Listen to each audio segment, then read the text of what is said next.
Well, hello, my lovelies. Oh my God, what a strange week it's been. Well, a strange couple of weeks, actually, it's been. Everyone seems to be out to hate Anne recently. Anyway, to give a quick update on my week, of course, as you know, I did this video about asking the question, is Brian Harvey homophobic? Which wasn't what people seemed to think it was going to be, and I had to take it down because of some threats I was getting. Anyway, next thing, I have what are called or termed the Hoaxtead trolls on my case. And if you're wondering what they are, now before they start kicking off, we've got nothing to do with Hoaxtead, right? And Karen Ivan. Look, that's what you're called. I don't give a shit whether you like being called or not. That's the label you've been given because you all hang around Karen Ivan's account, right? Now, for people who don't know who Karen Ivan is, she owns a YouTube channel that looks into different claims of satanic ritual abuse. Not just that, other things like she's looked into John Wedger, done really good work on exposing John Wedger and different pieces. Like, very intelligent woman, and I never had a problem with her, which you didn't. I think she's got the right to do that. And she does come up with some amazing information. And you do need people out there who are going to look into things.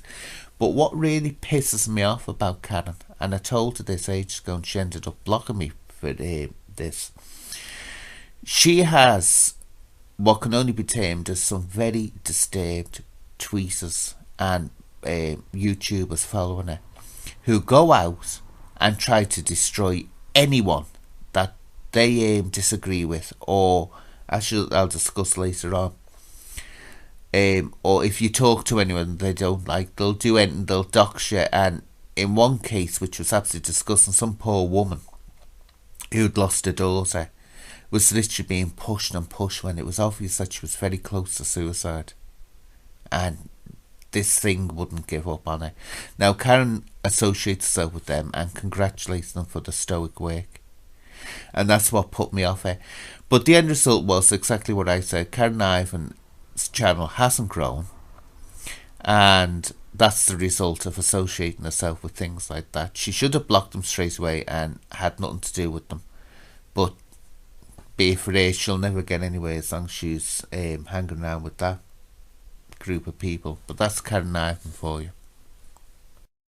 Right, but people who don't know, they're involved in debunking or they don't agree with the Hampstead satanic ritual abuse case.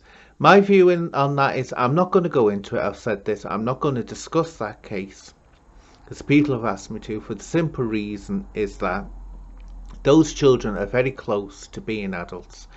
They can speak up for themselves soon enough, and if they want to, either confirm or deny what happened. Anyone says that they can tell from those recorded interviews that the ones where they confirm what happened to them are true, or the ones where they retract what happened to them are true, are talking crap. I've seen little bits of both. I can't watch them all because it turns me bloody stomach, but I'm telling you now, it's too close to call. Too close to call. So you best wait until they come out and say what happened. But I've had them on me back because I'm daring to speak to Angela Power Disney.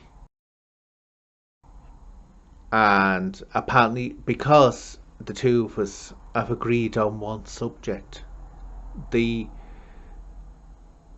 ex-police whistleblower, alleged police whistleblower, John Wedger, was never actually mentions any names and just keeps on asking people money, money, money, money, money, money, money. But you know what it was about these modern day little messengers from God? They haven't got the source message, haven't they? The love of money is the root of all the evil, because they certainly love getting the wonga. They certainly love getting the wonga. Anyway, so that's caused me to get into the bad books. Now, let me make it clear, me and Angela Power Disney do not talk to each other about satanic ritual abuse. We don't. Because we know the two of us have opposing views about it. She believes it is a global epidemic thing. She knows that I don't, until I see solid evidence and proof evidence of it. Know what we talk about? Know this scandalous thing that we talk about? We talk about the theatre. We have a laugh. Angela has experience of theatre, people. I was raised in the theatre from a very small child, right? So she knows how to talk to me. But if anyone from what are termed, I say loosely termed, that Hoaxtead trolls, right? If you don't like that, go and blow it out your fannies, right? And just to point out something, you're showing your real nature when you're starting to jeer and mock the fact that I'm intersex. But you know, it's not me you're showing up by doing that, it's yourselves, because I remember you going round, one of you preaching, you know, about Paris Barrington.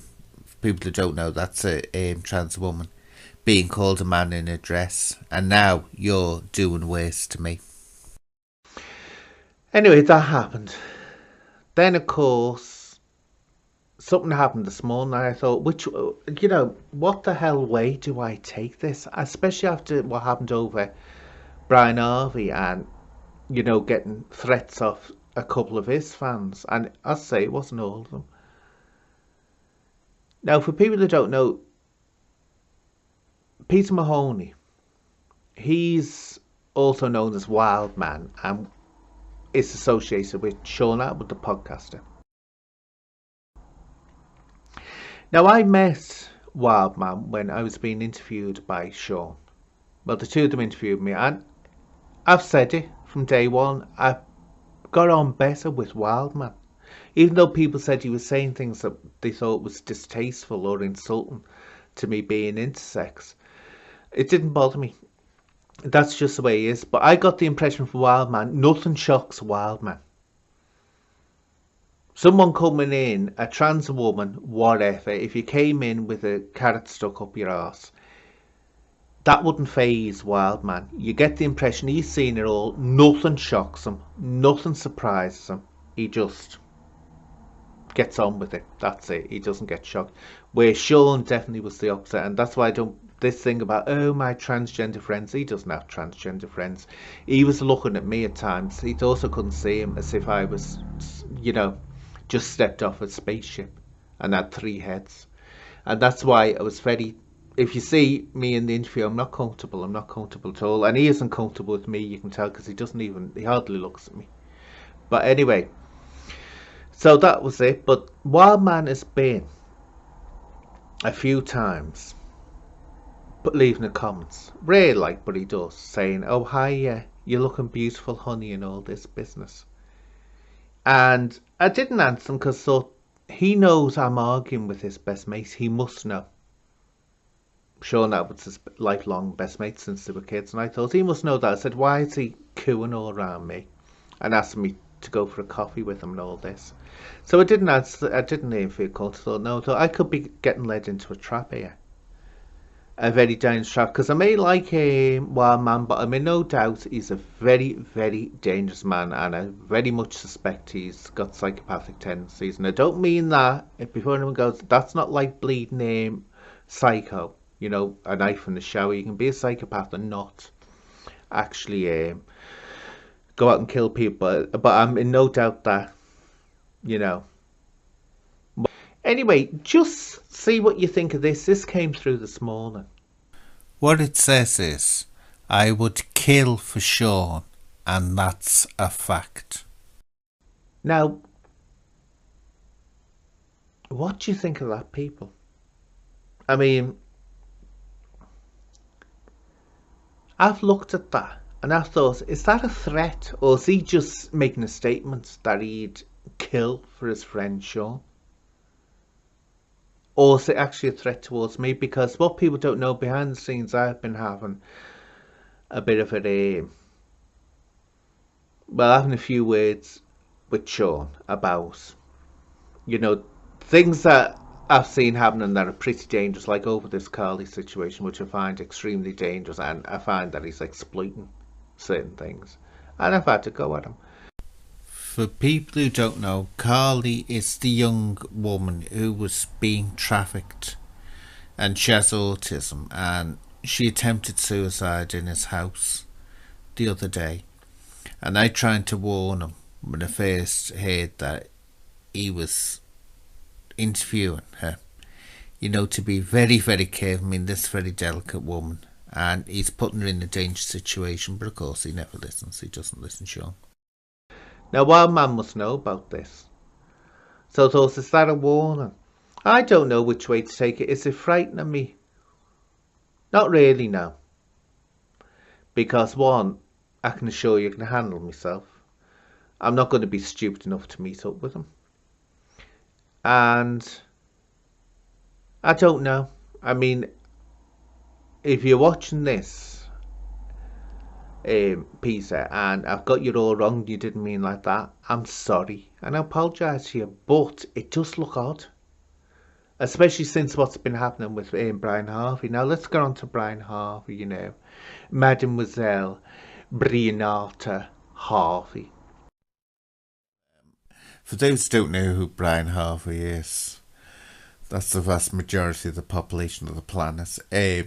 He was with the band East 17, and he's better known when, if I turn around to say to you, that bloke who ran himself over, that's usually what he's known as. But I just thought to clarify that situation, darlings. Has been going on. A poor little Anne again. Poor, inoffensive Anne. I mean, people, I would rather slash my own throat and cut my own tongue out than think that I caused offence to someone. I would. And of course he's getting offended by it, and I'm saying at the moment. Well,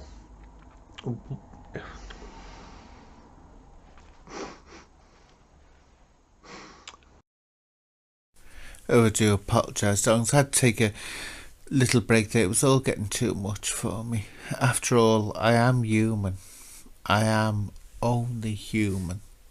And also, for some reason, there's police cars going by with the clackers sound all the time, which is getting in the way of me doing my recording. here we are. There's another one. The bleeding narcs are coming with the clackers sounding. Here we are. Wait for this to pass.